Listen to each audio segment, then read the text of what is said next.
back up in your face. Joe and Mike, buildassetsonline.com. Today we're talking about dropshipping sinks, another niche review. Is this a good niche, a bad niche?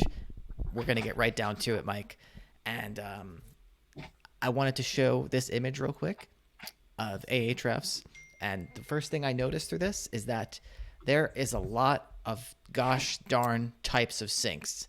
And when we're talking about good niches for high ticket dropshipping, the variety in the product line is super, super important in my humble opinion. So, Mike, what are your first thoughts on this? And when we look at all of these different types of sinks that you can sell, I'm just seeing stuff: Kraus sinks, bar sinks, stone vessel sinks, pedestal sinks. What are your thoughts on this? I think it's a great idea because there's so many variations that you can never really find the end of it. So, I mean, I'm looking at like the keyword volume for keywords everywhere for farmhouse sinks, and it's pretty incredible. It's 90,000 per month off of a variation. So, like when I think of like a overall topic term, I think of sink Right, or even kitchen sink. right. But farmhouse sink is even more niche down from kitchen sink. It's a specific type. And then, I mean, I'm not too well researched on this niche, but I mean, you have utility sinks, you have cast iron, different types of materials, concrete. What are they? Mounted, built in. So I'm looking at a article here: apron sink versus farmhouse sink. I don't even know what an apron sink is. Oh wait, they're deep cut. The only difference is an apron sink's front is exposed like an apron. I get it now. Yeah, so Slop sink. like the way we talked about it with the bathtubs, there's going to be probably a lot of competition here, but even more than the bathtubs, there's probably more variations. So what's great is that you have like clawfoot tubs, you have freestanding tubs, but there's only so much you can do with these. With the sinks, there's a lot more variation, and there's also going to be a lot of suppliers. So you only need a very, very small chunk of the pie to do well for yourself. And it's probably really easy to find suppliers that maybe nobody else has, or, no other drop shippers are drop shipping. And then you can get right in there, get the branded stuff going, and take it easy. Yeah, Mike. And I just actually did a quick Google search for stone pedestal sink, which I assumed that those were going to be pretty expensive. Some of them are, some of them aren't. But what I'm seeing here, and this is a really, really good sign, the second like thing that ranks is Etsy. So Etsy is not really known for selling sinks, and I feel like that's kind of an irrelevant result. And you have Wayfair as well, but actually What when is you a cross sink? yeah, you have Sorry. Wayfair as well, but actually when you click into Wayfair, it doesn't show like actual stone pedestal sinks. Wayfair has all these like auto generated pages that don't actually sell the product that the title says. They just do it for like SEO purposes and to bring people in.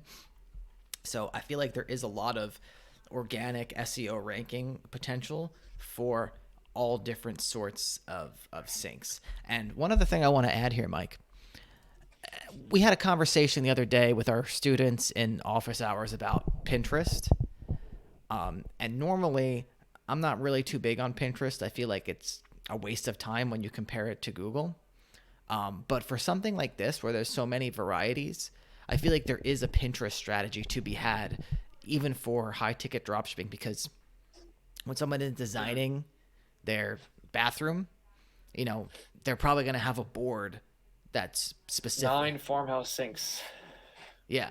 Yeah, they're probably going to have a board where they're, figuring out all the inspiration for the type of sinks that they want. And I feel like that's because these are so artsy, I feel like it does have a place in Pinterest, whereas a lot of other things we talk about don't. Like, we talked about the other day, we talked about air hockey tables, we talked about standing desks.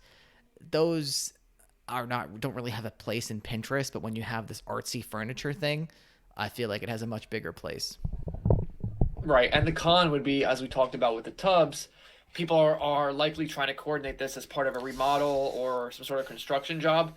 So tensions might be a little bit high if there is. I mean, there's probably going to be stock issues because everything has stock issues now. But if a kitchen sink arrives and the porcelain is chipped, or there's change in it, or there's just very specific time frames and delivery needs that will probably happen inside of this niche. But I would say don't let that deter you, because I'm honestly really surprised by all these variations. And I don't know if you said this when we were first looking at the Ahref screenshot, Joe, but you specifically filtered down to things that have a keyword difficulty between 0 and 10, meaning these aren't just random variations for sync things. These are actually topics that are very, very likely that you can rank for as a regular average Joe. Absolutely, and this screenshot really only captures a small snippet of what's going on, because I have, I'm looking at the higher volume stuff.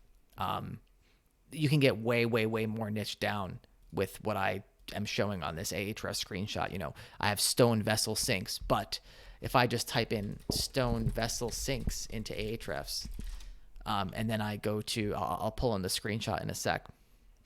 I pull in the what it spits out. I'm looking at small stone vessel sinks, square stone vessel sinks. I almost said stinks. Gray stone vessel stinks, oval.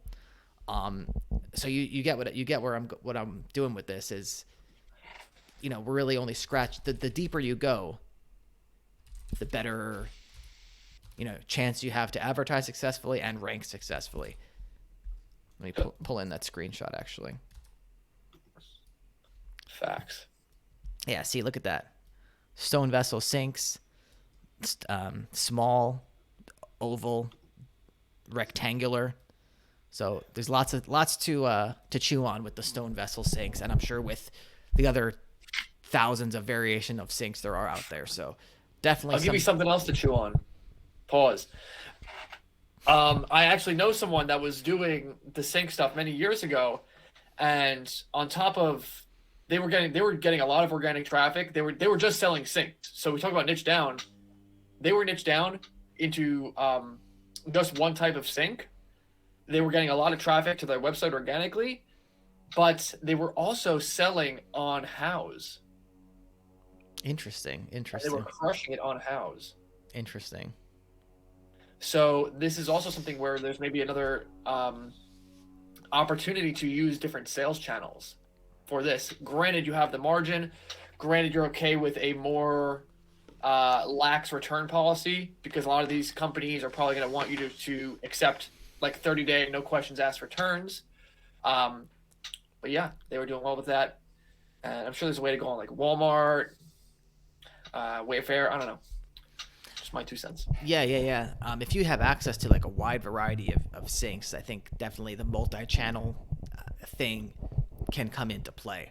But again, Mike, this is the kind of stuff that we talk about that people don't really want to hear about, because at the end of the day, we're talking about developing your own business, and it's really not something that we can tell you in a YouTube channel how to do, but only something you can develop when you get out there, you get the suppliers, you have the actual store, and you figure out the strategy, how to do it with what you have. Because that's really, I think, where all the I'm trying to think of a cool phrase to say, a cool cliche, but I can't think of one. But that's where all the action is. Well, sometimes we don't need a cliche. Just get out there and do it and see what happens. All right. So that's it. Nothing else to say. BuildAssetsOnline.com/playbook. If you want to learn how we build our online asset portfolio, drop shipping, niche sites, yada, yada, yada, Kindle publishing, we talk about it all. BuildAssetsOnline.com/playbook. Take it easy.